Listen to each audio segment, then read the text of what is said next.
was the Ocean Waif, Mm. which is seems to be the final widely available Elise Guy Mm-hmm. Blanchet film.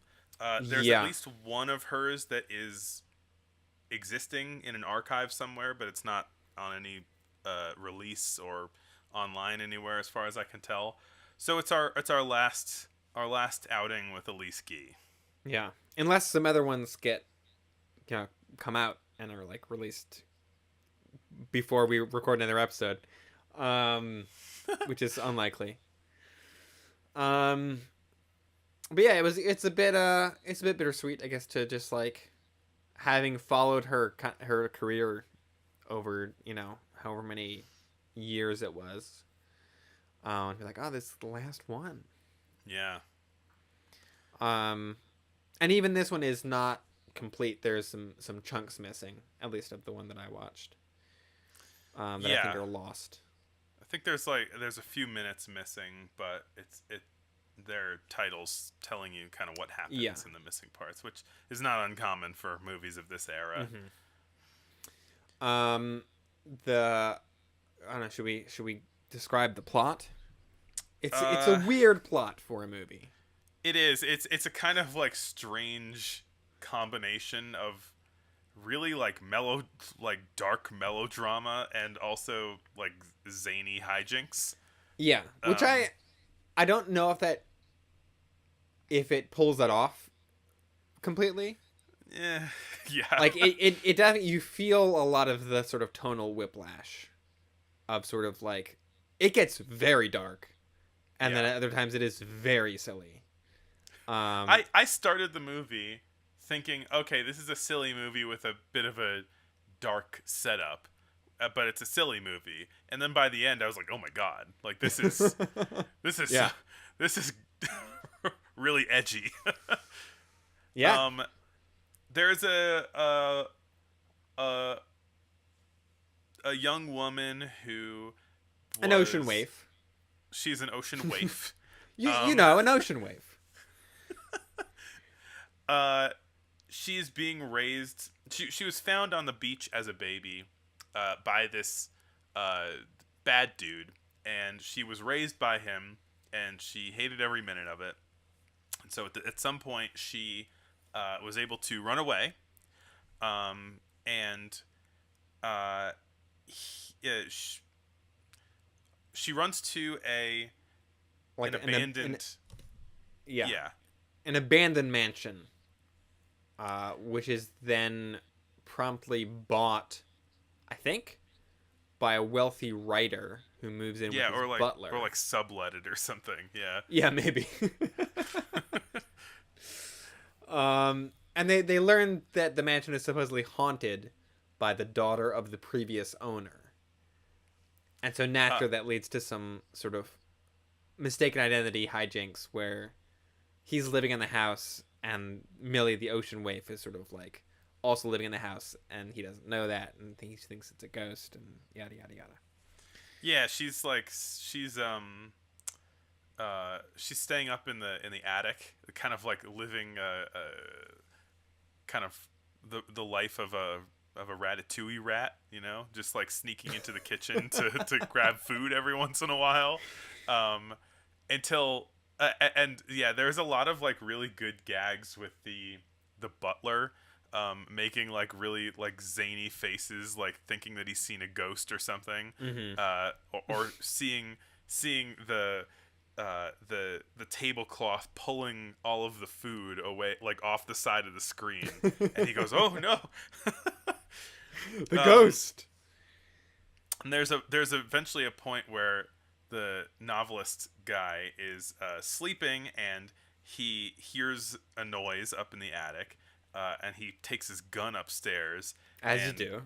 as you do, there's a lot of like really overzealous pistol wielding this year. Yeah. Well, I mean, at least it's like he hears some commotion upstairs, gets his gun. Yeah, that's That fair. part is Yeah. slightly understandable. What comes next is less so.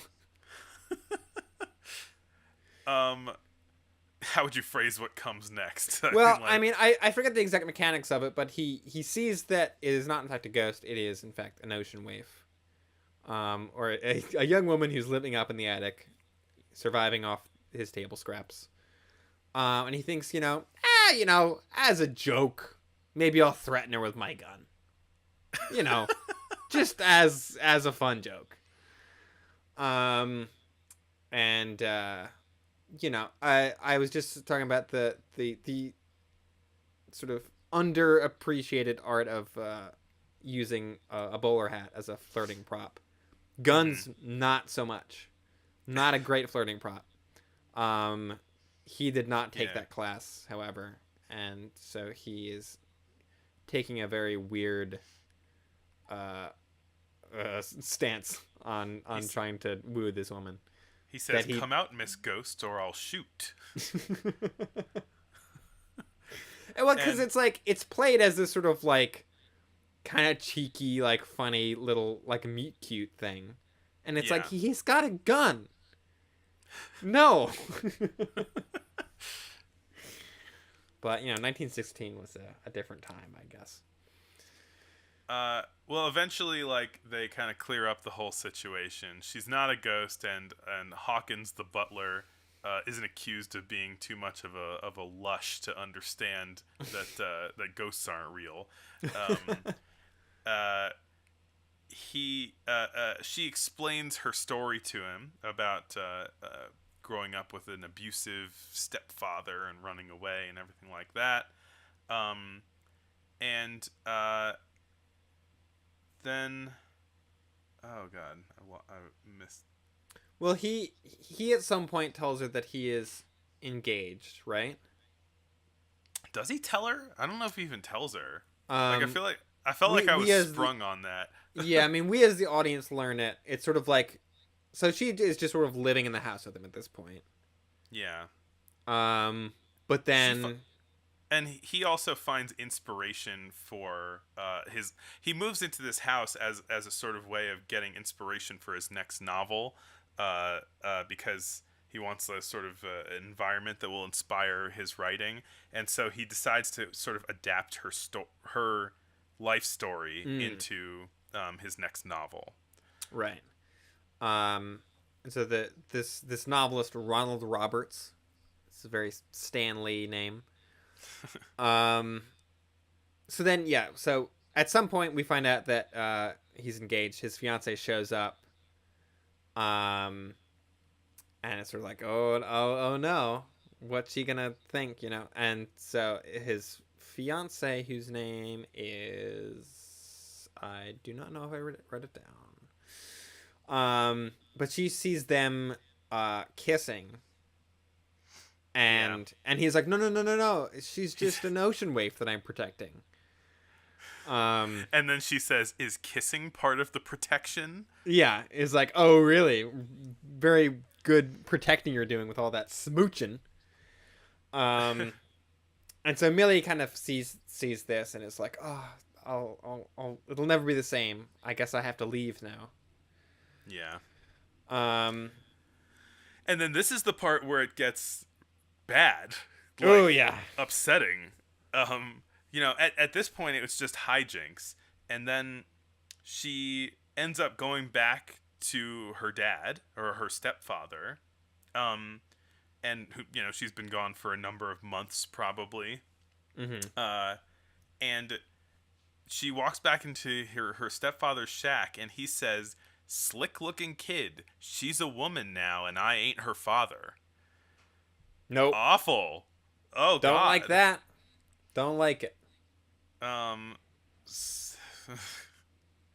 So, content warning up ahead, but he says they should get married to his stepdaughter, and then he grabs her and basically attempts to rape her.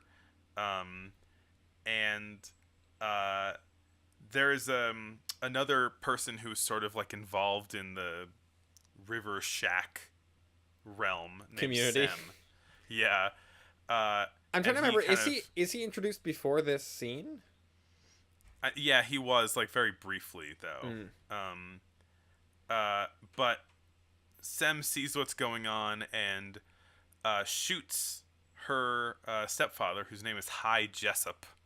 Um, and Sem runs away, and Roberts, the writer, arrives just as the gun is shot, and Roberts is accused of the crime. Right, because it's like he showed up with a rifle that uses the same bullets as the rifle that Sem used. So it's like they matched the bullet that killed the stepfather to uh, Ronald Roberts's gun. Yeah. And so he goes on trial for murder. Which is like, at this point, it's like, I thought this was like a fun rom-com. Yeah. And now it's like very dark, very tragic.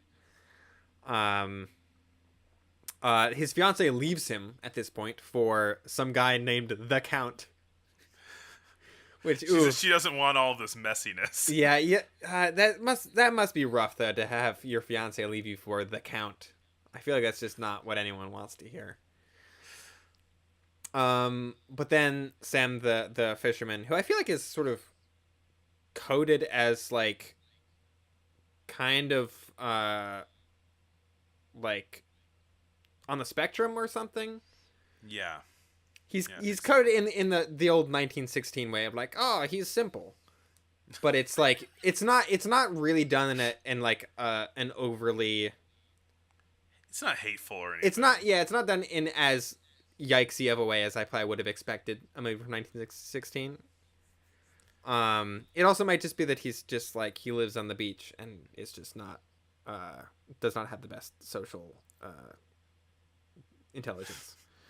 I mean, I have dreamt certainly of living a simple life on the beach and just surfing every day. I mean, haven't we all? Isn't that is sort of like the cliche of like retirement, right? It's like, oh, I'll just go live on a beach somewhere. He's living the life even before he's retired.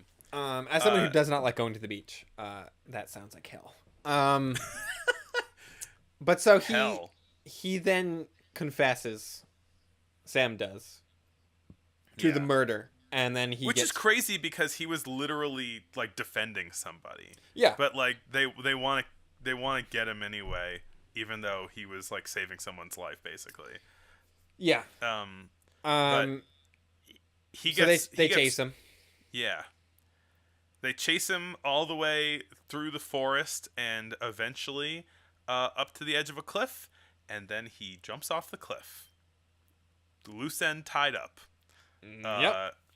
And then that's kind of like the climax of the movie, and then there's a title card that says "A Silver Lining," because even though Millie and Roberts are supposed to be like a kind of, I don't know, are sort of framed as a father-daughter situation, she gets together with him in the end. Are they?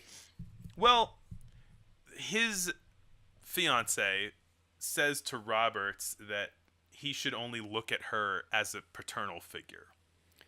Right. And she's a lot younger than him, definitely. But if we don't want to look at it that way, then it is a silver lining. True. Yeah, so it does try to end on a more of an uplifting note, which is nice considering how grim it gets. I did appreciate the mix of sort of more kind of lighthearted and comedic stuff with kind of this like very intense kind of dramatic stuff, just because I feel like a lot of the people that we've been following over the last couple of years of film history have been very much in one camp or the other. Like, Charlie Chaplin's doing his like real wacky slapstick comedy stuff, and then like Lois Weber and D.W. Griffith are doing these like incredibly like overwrought operatic like grim tragedy movies. Yeah, and there's no middle ground anymore. And I feel like Ali Ski has always been one of the few people that can sort of like kind of, I don't really think she pulls it off in this one, but I think it tends to sort of pull a bit from both a bit more. Yeah, I mean, I don't know if she's tried so much to do both in one thing, but we've seen her Right. do great drama and great comedy, Mm-hmm. Yeah. so she does know how that works. But Yeah. a tribute to Elise Guy, We. the OG. I don't know, the OG. Pour out some absinthe for her. And by pour it out, I mean pour it into my mouth. Um, By pour out, you mean pour it into a glass and kind of swish it around, and then pour it out because you're rinsing the glass in absinthe. oh, I don't. When I do a rinse, I don't pour it back out. I drink it. That's efficient. I like that. I drink the excess in that case, or I just leave it in there sometimes. A visit with the Green Goblin. Oh, I mean it's the green fairy is the absinthe term, but I like Green Goblin because I just saw Spider-Man.